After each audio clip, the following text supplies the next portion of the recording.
રાજકોટ બાદ અમદાવાદ સર્કિટ હાઉસમાં અમિત શાહની બેઠક, લોકસભા વિસ્તારમાં વિકાસ કાર્યો અને રાજ્યની સ્થિતિ અંગે બેઠકમાં ચર્ચા।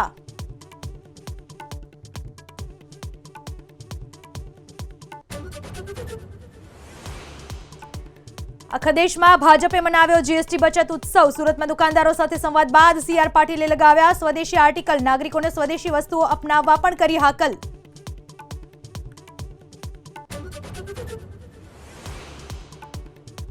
जातिगत भेदभाव खत्म करवा योगी सरकारનો મોટો નિર્ણય, ઉત્તર પ્રદેશમાં જાતિ આધારિત રેલીઓ પર રોક, એફઆઈઆર, જાહેર સ્થળો અને મહત્વના દસ્તાવેજમાં પણ નહીં થાય જાતિનો ઉલ્લેખ।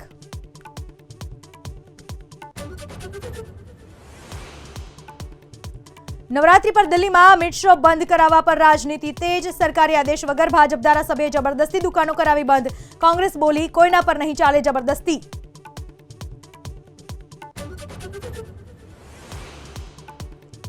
ઇતિહાસમાં પ્રથમ વખત ભારતીય શેર બજારમાં મુહૂર્ત ટ્રેડિંગનો બદલાયો સમય, દિવાળી પર બપોરે 1:30 વાગ્યાથી 3:30 વાગ્યા સુધી યોજાશે ટ્રેડિંગ સેશન।